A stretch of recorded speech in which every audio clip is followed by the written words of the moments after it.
கர்த்தர் இன்றைக்கு உங்களிடம் சொல்கிறாரு. நேரம் ரொம்ப தாமதமாகிற மாதிரி உங்களுக்கு தோணலாம். ஆனா அவர் குறிச்சு வச்ச நேரம் ஒரு நாளும் தவறாது. இன்னைக்கு உங்க மனசுல ஒரே ஒரு கேள்வி இருக்கலாம். ஆண்டவரே, இன்னும் எவ்வளவு நாள் நான் காத்துக்கிட்டு இருக்கிறது? இந்த ஜெபம் நேத்து கேட்ட ஜெபம் இல்ல.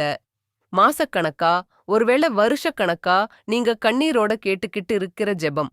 சில நேரத்துல மத்தவங்களுக்கு கிடைக்கிற ஆசீர்வாதத்தை பார்க்கும்போது ஒரு இயக்கம் வரும். என்ன மட்டும் ஏன் ஆண்டவர் மறந்துட்டாரு அப்படின்னு கூட உங்களுக்கு தோணி இருக்கும் இல்லையா? ஆனா தேவன் இன்னைக்கு உங்கள பார்த்து சொல்றாரு, நான் உன்னை மறக்கல, நான் தாமதிக்கல, உனக்கான சரியான நேரத்தை நான் தயார் பண்ணிக்கிட்டு இருக்கேன். நினைச்சு பாருங்க.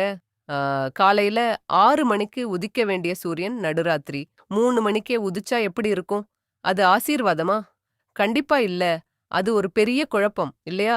அதே மாதிரி தான் தேவன் கொடுக்கிற ஆசீர்வாதமும் சரியான நேரத்துல வந்தால்தான் அது நமக்கு நன்மையா இருக்கும். பைபிள்ல ஒரு அழகான வசனம் இருக்கு. ஏசாயா அதிகாரம் 60 வசனம் 22. அதற்குரிய காலத்தில் நான் கர்த்தர் அதை துரிதமாக நிறைவேற்றுவேன். அதாவது சரியான நேரம் வரும்போது அவர் அதை வேகமா செஞ்சு முடிப்பாரு. அதனால இன்னைக்கு கடிகாரத்தை பார்த்து நீங்க கவலைப்படாதீங்க. தேவனோட காலண்டரை நம்புங்க.